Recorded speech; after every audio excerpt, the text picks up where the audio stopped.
Hello friends, Kannada banker YouTube ಚಾನಲ್ಗೆ ಸ್ವಾಗತ. So ಇವತ್ತಿನ ಟಾಪಿಕ್ ಬಂದುಬಿಟ್ಟು ಚೀಟ್ ಕೋಡ್. ಇದು YCT ಚೀಟ್ ಕೋಡ್ ಅಲ್ಲ, percentage fraction cheat code. Specially ಅದರಲ್ಲೂ ಕೂಡ 5% ಸ್ಟಾರ್ಟ್ ಆಗೋದು ಮತ್ತು 6.25% ಸ್ಟಾರ್ಟ್ ಆಗೋದು. So let us understand. So ಇದು ಸಿಂಪ್ಲಿಫಿಕೇಷನ್ ಬಗ್ಗೆ ನಿಮಗೆ ಯಾವ ಥರ ಯೂಸ್ ಆಗುತ್ತೆ ಅಂತ. ಸೊ ಫಸ್ಟಿಗೆ ಬಂದುಬಿಟ್ಟು 5%. ಸೊ ಎವ್ರಿಬಡಿ ನೋಸ್ ದ್ಯಾಟ್ 5% ಅಂದರೆ ದಟ್ ಈಸ್ ಈಕ್ವಲ್ ಟು 1/20 ಅಂತ, ಹೌದಾ? ಬಟ್ ಅದೇ 10% ಅಂದರೆ ದಟ್ ಈಸ್ 5%ನ 2 ಟೈಮ್ಸ್. ಸೊ ದ್ಯಾಟ್ ಈಸ್ ಅವಾಗ that is equal to 2/20. So 15% ಅಂತ ಸಿಂಪ್ಲಿಫಿಕೇಷನ್ ಬಂದಾಗ we have a question 50% is what. So 15% ಇದು 5% ಇಂಟು 3 ಮಾಡಿದಾಗ 15% ಬರುತ್ತೆ. So we know 5% is 1/20. So 1/20 into 3/20. So ಅದೇ ಥರ 25% ಇದ್ದರೆ that is 5% into 5. So that is 5/20. So 35% ಅಂತ ಇದ್ದರೆ we get 35% 5% into 7 times. So that is 7.20. So 5% is 1/20 ಅಂತ ನಿಮಗೆ ಗೊತ್ತಿದ್ರೆ, ಸೊ ಅದರದ್ದು ಯಾವುದೇ ಮಲ್ಟಿಪ್ಲಿಕೇಶನ್ ಬಂದರೂ ಕೂಡ ಲೈಕ್ ಫಾರ್ 10, 15, 25, 35, 45, 50, 65, 85, 95, 75 ಏನೇ ಬಂದರೂ ಕೂಡ so into that multiply is 1 to 1/20 ಆಗುತ್ತೆ. ಫಾರ್ ಎಕ್ಸಾಂಪಲ್ ಇದು 45% ಅಂತ ಇದೆ. ಸೊ 45% ಇದು 5% 9 times. So we know 5% is 1/20. So that is 9/20. So 55% ಅಂತ ಬಂದರೆ ಸಿಂಪ್ಲಿಫಿಕೇಷನಲ್ಲಿ that is 5% into 11 times. So that is 11/20. So ಅದೇ ಥರ 65% ಅಂತ ಅಂದರೆ ದಟ್ ಈಸ್ 5%ನ 13 ಟೈಮ್ಸ್. That is 13/20. ಸೊ ಅದೇ ಥರ 85% ಅಂತ ಬಂದರೆ ದಟ್ ಈಸ್ 5%ನ 17 times. That is 5 into 7 is 85. You know that. So that is 17/20. So sometimes simplification 95% ಅಂತ ಬರುತ್ತೆ. ಸೊ ದಟ್ ಈಸ್ 5%ನ 19 ಟೈಮ್ಸ್ ಅದು. So that is 19/20. ಸೊ 5%ನ ಯಾವುದೇ ಮಲ್ಟಿಪ್ಲಿಕೇಷನ್ ಪರ್ಸೆಂಟೇಜ್ ಬಂದಾಗ you just need to do ಏನಪ್ಪ, ಅದು 5ನ ಯಾವ ಮಲ್ಟಿಪಲ್ ಇದೆ ಇಂಟು 2 ದ್ಯಾಟ್ 1/20 ಮಾಡಿದ್ರೆ ನಿಮಗೆ ಆನ್ಸರ್ ಸಿಗುತ್ತೆ. ಫಾರ್ ಎಕ್ಸಾಂಪಲ್ ಇವಾಗ ಸುಮ್ಮನೆ ಹಂಗೆ ತೊಗೊಳ್ಳೋದಾದರೆ ಇವಾಗ 100 ಓಕೆ 110% ಅಂತ ತೊಗೊಳ್ಳಿ, ಓಕೆನಾ? ಸೊ ಇದನ್ನ ನಾವು ಯಾವ ಥರ ಬರ್ಬೋದು, 5%. ಸೊ ಈಗ 110% ಅಂತದೆ. ಸೊ ಫಾರ್ ಎಕ್ಸಾಂಪಲ್ ಸೊ 110% ಏನು ದಟ್ ಈಸ್ 5%ನ ಇಂಟು 22 ಮಾಡಿದಾಗ that is 120%. That is 22/20. So 110%ನ ಫ್ರ್ಯಾಕ್ಷನಲ್ಲಿ ಆಸ್ ಅ 22/20 ಅಂತ ಬರಿಬೋದು. ಫಾರ್ ಎಕ್ಸಾಂಪಲ್ ಅದೇ ಥರ 135% ಅಂತ ಬಂತು ಅಂದ್ಕೊಳ್ಳಿ. ಸೊ 100% ಅಂದರೆ 1 ವಿ ಕ್ಯಾನ್ ಸಪ್ರೇಟ್ ಇಟ್ 1 ಅಂತ ಬರೋ. ಸೊ 35% ಅಂದರೆ ಏನಾಗುತ್ತೆ 5 ಇಂಟು 7. ಸೊ 7/20. ಸೊ ಏನಾಗುತ್ತೆ 17 ಸೊ ಫಾರ್ ಎಕ್ಸಾಂಪಲ್ ಈಗ 135% ಅಂತ ಇದೆ. ಸೊ 135% ಇಸ್ 5% ಇಂಟು 27, ಹೌದಾ? ಸೊ ಅದನ್ನ ಫ್ರ್ಯಾಕ್ಷನ್ ನಾವು ಹೆಂಗೆ ಬರೀಬೋದು 27/20. ಸೊ ಅದೇ ಥರ ಫಾರ್ ಎಕ್ಸಾಂಪಲ್ ಇವಾಗ ಸಮ್ಟೈಮ್ಸ್ ಎಕ್ಸಾಮಲ್ಲಿ ಬರುತ್ತೆ 160% ಆಫ್ ಏನೋ ಒಂದು ಕ್ವಶನ್ ಇದೆ 20 ಅಂತ ಕೇಳ್ತಾರೆ, ಹೌದಾ? ಸೊ 160% ಆಫ್ 20 ಒಂದು ಕೆಲವೊಬ್ರು ಏನು ಮಾಡ್ತಾರೆ 20 ಇಂಟು 100 ಅಂದರೆ 20. ಸೊ 20 ಆ ಥರ ಮಾಡಿ. ಸೊ ಇದು ಸಿಂಪಲ್ಲಾಗಿ ಏನು ಮಾಡೋದು, 160% ಅಂದರೆ ಏನಿದು 5%ನ 32 ಟೈಮ್ಸ್, ಹೌದಾ?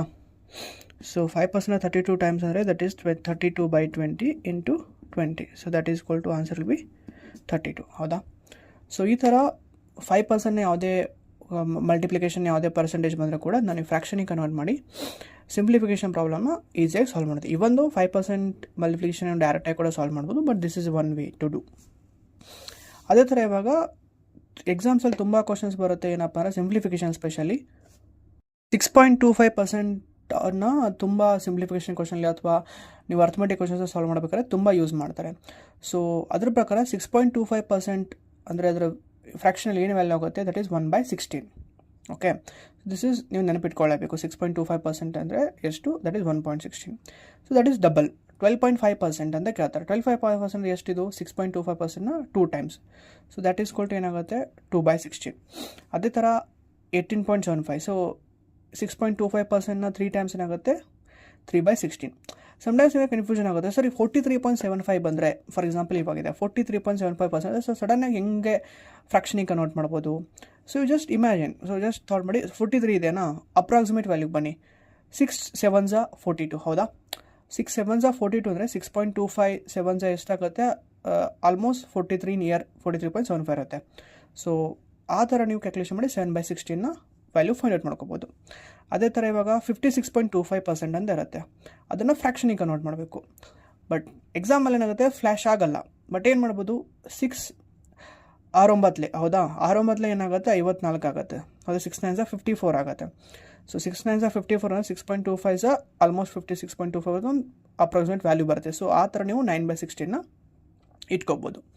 ಸೊ ಅದೇ ಥರ 68.75% ಅಂದರೆ ಏನಾಗುತ್ತೆ, that is 6.25% into 11 times, that is 11/16. ಇದು ಎಕ್ಸಾಮಲ್ಲಿ ಹೆಂಗೆ ಯೂಸ್ ಆಗುತ್ತೆ ನಿಮಗೆ? ಫಾರ್ ಎಕ್ಸಾಂಪಲ್ ಏನಪ್ಪ ಅಂದರೆ, ಎಕ್ಸಾಮಲ್ಲಿ ನಿಮಗೆ ಒಂದು ಕ್ವಶನ್ ಬರುತ್ತೆ, ಏನಪ್ಪ ಅಂದರೆ, ಸೊ ಇದೇ ಥರ 81.25% 6.25% ಇಂಟು 30, ಹೌದಾ.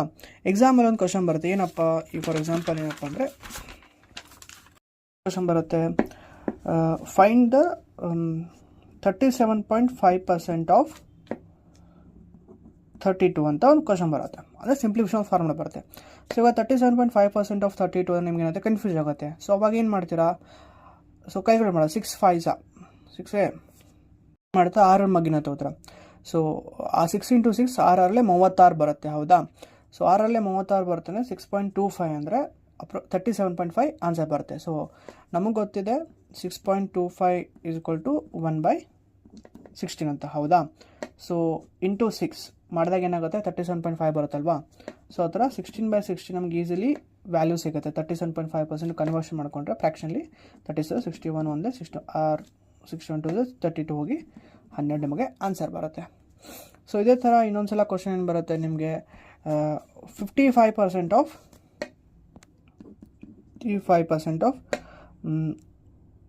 11 ಅಂತ ಕೇಳ್ತಾರೆ, ಹೌದಾ. ಸೊ ಇವಾಗ 55% ಆಫ್ 11 ಅಂತ ನಮಗೆ 11 ಅಂತ ನಮಗೆ ಗೊತ್ತಾಗಲ್ಲ. ಬಟ್ ಅವಾಗ ಏನು ಮಾಡ್ತೀರಾ ನೀವು, ಅಪ್ರಾಕ್ಸಿಮೇಟ್ಲಿ 55% 5ನ ಮಲ್ಟಿಪಲ್, ಹೌದಾ. 5ನ 11 ಟೈಮ್ಸ್ ಮಾಡಿದಾಗ ಏನಾಗುತ್ತೆ 55% ಬರುತ್ತೆ. ಸೊ ದಟ್ ಈಸ್ ನಾವು 5% ಅಂದರೆ ಗೊತ್ತಿದೆ 1/20. ಸೊ ದಟ್ ಈಸ್ ಏನಾಗುತ್ತೆ 11/20 ಇಂಟು 11. ಸೊ ನಮಗೇನಾಗುತ್ತೆ 121/20. ಈ ಥರ ವ್ಯಾಲ್ಯೂ ಫೈಂಡ್ ಔಟ್ ಮಾಡ್ಕೋಬೋದು. ಅಲ್ಲದೆ ಮತ್ತೆ ಇನ್ನೊಂದ್ಸಲ ಕ್ವಶನ್ ಬರುತ್ತೆ, ಏನಪ್ಪ ಅಂದರೆ ಡೈರೆಕ್ಟಾಗಿ ಏನಾಗುತ್ತೆ 6.25% ಆಫ್ 64 ಅಂತ ಬರುತ್ತೆ, ಹೌದಾ. ಸೊ 6.25% ನಮಗೇನು ಗೊತ್ತು ವ್ಯಾಲ್ಯೂ, ಫ್ರ್ಯಾಕ್ಷನಲ್ಲಿ ಏನಾಗುತ್ತೆ 6.25 = 1/16 ಇಂಟು 64. ಸೊ ಇದನ್ನು ಕ್ಯಾಲ್ಕುಲೇಟ್ ಮಾಡಿದಾಗ ಏನಾಗುತ್ತೆ ಆನ್ಸರ್ 4 ಬರುತ್ತೆ. ಸೊ ಈ ಥರ ನಾವೇನಂತೆ ಈಸಿಯಾಗಿ ಸಾಲ್ವ್ ಮಾಡ್ಬೋದು, ಆಯಿತಾ.